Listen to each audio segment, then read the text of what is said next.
So in the last couple of videos, we had seen that how by just using the resistor and capacitor, we can design the passive RC low pass and the high pass filters.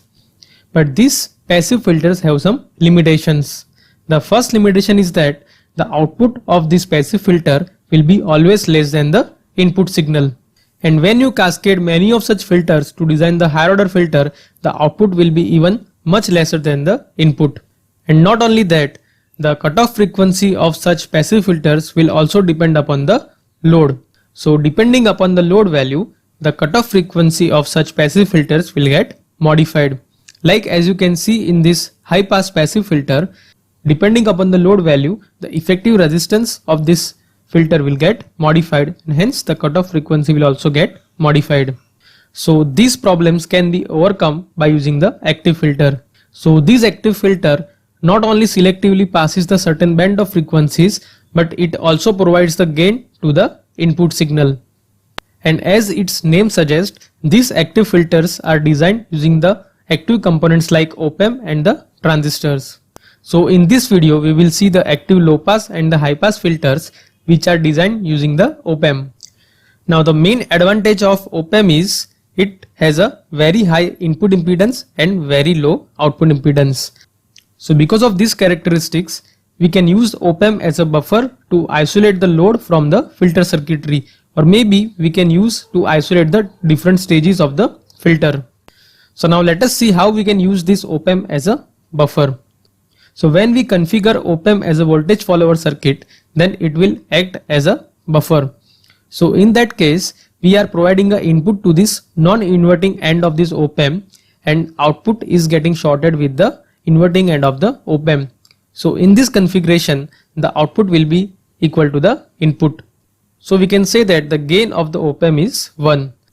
So now in this configuration, suppose if we connect our filter circuit at this non-inverting end and if we take the output at this end, then this op-amp will act as a buffer between the load and the filter circuit.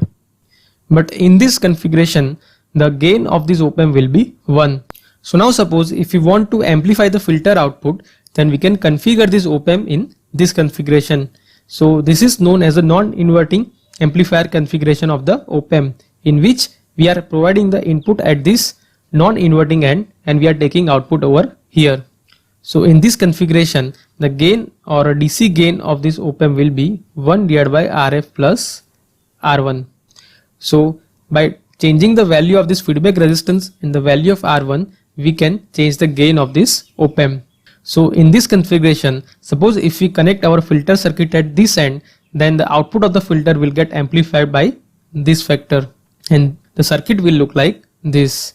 So here will be the input to the filter and here we will take the output of this filter.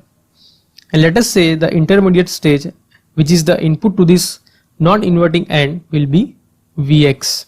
So for the low frequencies, the gain which is being provided by this op-amp will be 1 plus Rf by R1. And let us denote that gain by a symbol AV. That is a voltage gain that is provided by this op-amp. Now in this configuration, the cutoff frequency will be Fc, that is equal to 1 divided by 2 pi into Rc, which is the same expression that we got for the passive low pass filter. So now earlier in the case of a passive low pass filter, we had seen that the ratio of output divided by the input is known as the transfer function of this filter. So let us see how we can write the transfer function for this active low pass filter. So the transfer function of this active low pass filter can be given by the equation AV into 1 divided by under root 1 plus F over Fc whole square, where AV is nothing but 1 plus Rf by R1. That is the gain that is provided by the op-amp. So in this expression there are two components. The first is the voltage gain of the op-amp, that is a AV, and the second component is this expression, that is 1 over under root 1 plus F by Fc whole square, and that is the response of a low pass filter. And if you are wondering how we have arrived to this expression, so let us derive this expression. So in the case of a passive low pass filter, we had seen that the output can be given by the expression Xc divided by Xc plus R into V in, or we can write this expression as V out by V in, that is equal to Xc divided by under root R square plus Xc square, or we can write it as a 1 over omega c divided by under root R square plus 1 over omega c whole square. Now suppose if we multiply numerator and denominator by the term omega c, then we will get 1 divided by under root R square into omega square c square plus 1. Now we know that for the low pass filter, the cutoff frequency omega c can be given by the equation 1 over RC. So we can write this expression as V out by V in, that is equal to 1 divided by under root 1 plus omega over omega c whole square, where omega c is nothing but a 1 over RC. And if we write this expression in terms of the frequency, then we can write it as a 1 divided by under root 1 plus f over fc whole square. So in this way, we got the expression for this output over input for the passive low pass filter.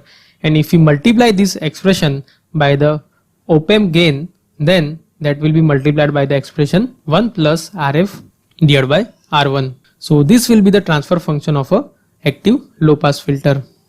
And if we see the frequency response of the active low pass filter, it will be very similar to the passive low pass filter. So this filter have a cutoff frequency of Fc, where the output will be 0.707 times the maximum value. So now so far we had seen that by using the op-amp we can isolate the load and the filter circuit. But what if my input that is coming to this filter is also coming from the another circuitry? So in that case, it is quite possible that depending upon the impedance of that circuit, the cutoff frequency of this filter will get changed. And to avoid that, what we can do, we can provide that input to this filter by using a one buffer circuit. But in that case, we will require one more buffer. And if we want to eliminate one more buffer, then what we can do, we can connect this capacitor in the feedback path, and that circuit will look like this. So in this case, we are applying an input at the non-inverting end, and instead of connecting the capacitor at this end, we have shifted that capacitor in the feedback path. So now let us understand how this circuit will also act as a low pass filter. So at low frequencies, or let us take an extreme case, at zero frequency, the value of Xc will be infinity, and hence the parallel impedance of this Xc and Rf will be Rf. So at low frequencies, the gain that is provided by this op-amp will be 1 plus Rf over R1. And as we move towards the higher frequencies, or let us take a case at f is equal to infinity, the value of this reactance will be 0. And in that case, this op-amp will act as a voltage follower. So at that time, the output will follow the input, and hence the gain will be equal to 1. So in this way, this circuit will also act as a low pass filter, and by using this configuration, we can avoid the effect of loading from the input stage. But the cutoff frequency for this filter can be given by the expression 1 divided by 2 pi into Rf into C. So as you can see, our cutoff frequency has been slightly modified, because now the resistance which decides the characteristic of the filter is not R but this feedback resistor Rf, and the gain of this op-amp will be given by the expression 1 plus Rf over R1. Alright, so now let us take one example based on this active low pass filter. So in this example, we have been given to find the cutoff frequency for the given filter. So as you can see here, this filter is used in a non-inverting configuration, and we know that the cutoff frequency expression for this filter will be 1 divided by 2 pi into RC. Now here the value of R is 10 kilo ohm and the value of capacitance is 0.1 microfarad. So now if you put all the values of this resistance and capacitance, then the cutoff frequency will be approximately equal to 159 Hz. And if you see here, the gain of this filter will be 1 plus Rf by R1, that is nothing but a 5. So in this way, suppose if you are applying a signal of a 1 volt with a 1 Hz frequency, then at the output you will get a output signal of a 5 volt with a 1 Hz frequency. So now, like we have designed the active low pass filter, similarly we can design the active high pass filter. And here is the circuit of an active high pass filter with a unity gain. So here this op-amp is used as a buffer to isolate the load and the filter circuitry. And suppose if you want to amplify the filter output, then we can configure this high pass filter in this configuration, which is very similar to the we had seen for the active low pass filter. So the gain of this filter will be 1 plus RF divided by R1, and the cutoff frequency FC can be given by the expression 1 divided by 2 pi into RC. So in this filter we are applying the input at this end and we are taking the output over here. So now let us see the expression for the transfer function for this active high pass filter. So the transfer function for this active high pass filter can be given by the expression AV into F by FC divided by under root 1 plus F by FC whole square.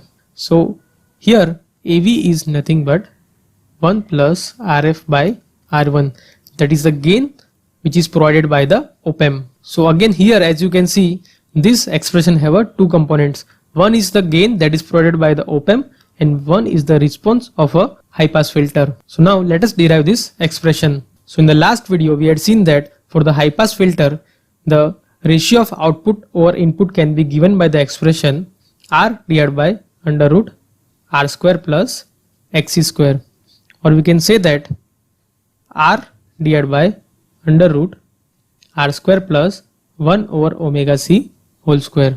So now if we multiply numerator and denominator by the term omega C, then we will get R into omega C divided by under root R square into omega square C square plus 1. And we know that for the high pass filter the cutoff frequency omega C will be 1 over RC. So we can write this expression as omega divided by omega C divided by under root 1 plus omega divided by omega C whole square. And if we write in terms of the frequency, then we can say that F by FC divided by under root 1 plus F by FC whole square. So this will be the expression of a transfer function for the passive high pass filter. And if you multiply this expression by the gain of a op-amp, then we will get a expression for the active high pass filter. So now if we see the frequency response of this active low pass filter, it should look very similar to the passive high pass filter. That means it rejects the low frequency component and it passes all the high frequency components up to the infinity. But if you see the actual filter, it will not pass all the frequency components up to the infinity, and the frequency response is limited by the electrical components that is used in the design. Particularly in this case, if you see, the response is limited by the gain characteristic of the op-amp. So if you see the gain characteristic of the op-amp, it will look like this. So this op-amp provides the flat response for a frequencies, let us say up to the 100 kilohertz or maybe 1 megahertz. And if you go beyond these frequencies, then you will see the reduction in the gain. So now if we see the combined response, then the combined response of this active low pass filter will look like this. So this will be the response of our active low pass filter. So now so far whatever active filters we have designed, we have provided the input at the non-inverting end of this op-amp. But we can also design these active filters by providing the input at this inverting end. And if you see the active low pass filter in the inverting configuration, it will look like this. So here in this inverting configuration, the gain of the op-amp will be minus RF by R1. So as you can see, the gain will be the minus RF by R1. So the output will be 180 degree out of phase with the input. And the cutoff frequency FC can be given by the expression 1 divided by 2 pi into RF into C. Similarly, we can design the active high pass filter in a inverting configuration. That means we are providing the input at this inverting end of the op-amp. So now suppose if you want to design the higher order filters, then we can cascade this first order active filters and we can design the higher order filters, and we will see more about it in the upcoming videos. So before I end up this video, here I am giving you one exercise which is very simple. So as you can see in this example, you have to design the high pass filter which is having a cutoff frequency of 5 kHz. And not only that, for this filter, whenever you are applying an input signal, let's say of 100 millivolt with a frequency of 10 kHz, then at the output you should get a output of a 1 volt with a 10 kHz. So you have to select the value of this RF, R1, C and R in such a way that all these criteria will be fulfilled. So in the last couple of videos, we had seen that how to design the active as well as the passive low pass and the high pass filter using the resistor and the capacitor. And we had seen that this low pass filter passes the low frequency components from the input signal, while the high pass filter passes the high frequency components from the input signal. But sometimes in some applications we are only interested in the particular band of frequencies. So for such applications we can use this band pass filter. So as you can see, this band pass filter passes only certain band of frequencies and it rejects all the frequencies which is outside of this band. So now there are many ways in which we can design this band pass filter, and one of the way is to design this band pass filter using the series RLC circuit, and particularly when you take the output across this resistor, then the response of this circuit will be very similar to the response of this band pass filter. And we have already seen this in the earlier videos of a series resonance in the RLC circuit. So for more information you can check that video. But in this video we will learn how to design this band pass filter just by using this high pass and the low pass filter. So just by cascading this high pass filter and the low pass filter, we can design this band pass filter. So now let us understand how this combination will act as a band pass filter. So let us say we have one low pass filter which is having a cutoff frequency, let's say FC1, and let us say we have one high pass filter which is having a cutoff frequency of FC2. Now whenever we cascade this high pass and the low pass filter, then we will get an overlapping region between the individual responses of this high pass and the low pass filter, and this overlapping region will act as a band pass filter. So in this way, just by cascading this high pass and the low pass filter, we can design this band pass filter. So now if you see the frequency response of this band pass filter, you will immediately notice that this filter will have a two cutoff frequencies. The one is known as the lower cutoff frequency and the other frequency is known as the higher cutoff frequency. And beyond this cutoff frequencies, the roll-off will be at the rate of 20 dB per decade, and that is particularly true when you design this band pass filter just by cascading the first order high pass and the low pass filter.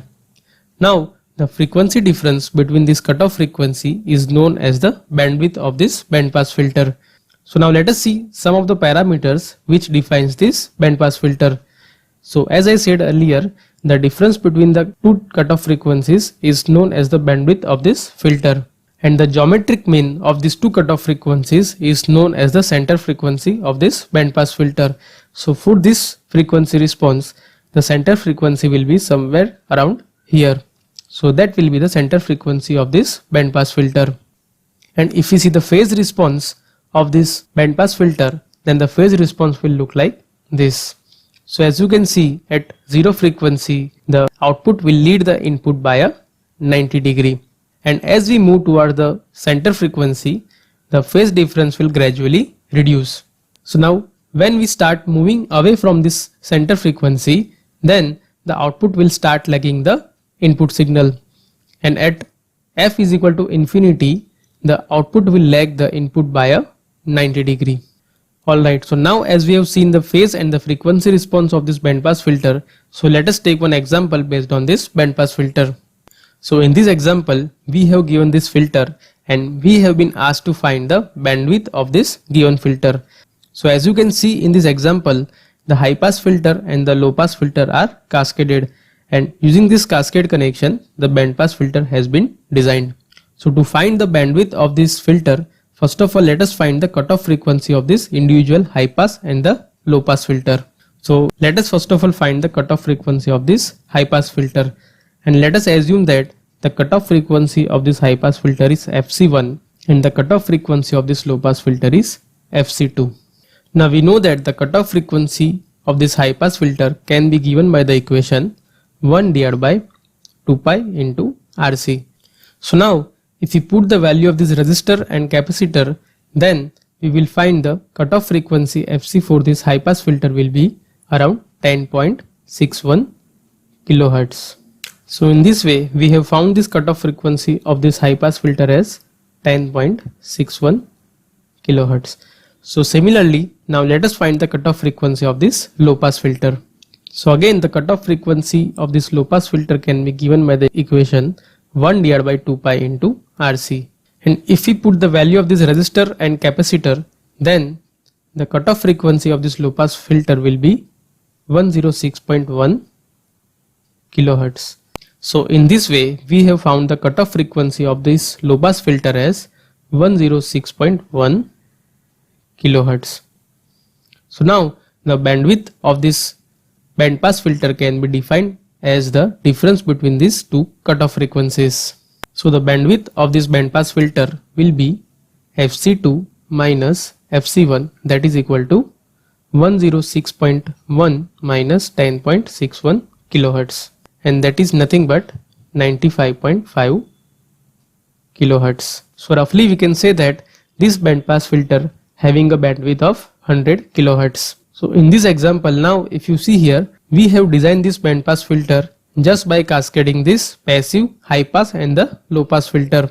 And as this filter is designed using these passive components, so the actual values of these cutoff frequencies will be slightly different from the design values. And the reason is that the input impedance of this high pass filter will affect the cutoff frequency of this low pass filter, and vice versa, the impedance of this low pass filter will also affect the cutoff frequency of this high pass filter. So in this way, because of this cascade connection of these passive filters, the design frequencies and the actual cutoff frequencies will be slightly different. And to avoid that, we can isolate the two stages by using the buffer. So in the last video, we have already seen that by using this op-amp as a buffer, we can isolate the different stages of this filter. So instead of using this passive low pass and the high pass filter, we can use this active low pass and the high pass filter. And just by cascading these two, active low pass and the high pass filter, we can design this band pass filter. And by using this op-amp as a buffer, we can isolate the two different stages as well. And suppose if we want the gain from this active filter, then we can configure this op-amp either in an inverting or a non-inverting configuration. So in this way, not only we can isolate the two different stages, but we can also achieve the gain out of this filter. So now, like we have seen this band pass filter, let us see one more filter whose response is exactly opposite to that of this band pass filter. So this filter is known as the band stop filter or a band reject filter. So this band stop or a band reject filter rejects certain band of frequencies and it passes all other frequencies which is out of this particular band. And if we see the frequency response of this band stop filter, it will look like this. So like as you can see here, this band stop filter rejects a particular band of frequencies and it passes all the frequencies which is beyond this particular band. So now in the earlier video of a resonance in the parallel RLC circuit, we have already seen that by connecting this resistor, capacitor and inductor in a parallel, we can design this band stop filter. And particularly when we take the output across this resistor, then the response of this parallel RLC circuit will be very similar to the response of this band stop filter. So for more information, you can check that video on a resonance in the parallel RLC circuit. But in this video, we will see that how we can design this band stop filter by using this low pass and the high pass filter. So before we see that, first of all, let us carefully see once again the response of this band stop filter. So now if you see the response, particularly this portion, this is nothing but the response of the low pass filter. And if you see this portion of the response, that is nothing but the response of a high pass filter. So in this way, just by adding the responses of this low pass filter and the high pass filter, we can design this band stop filter.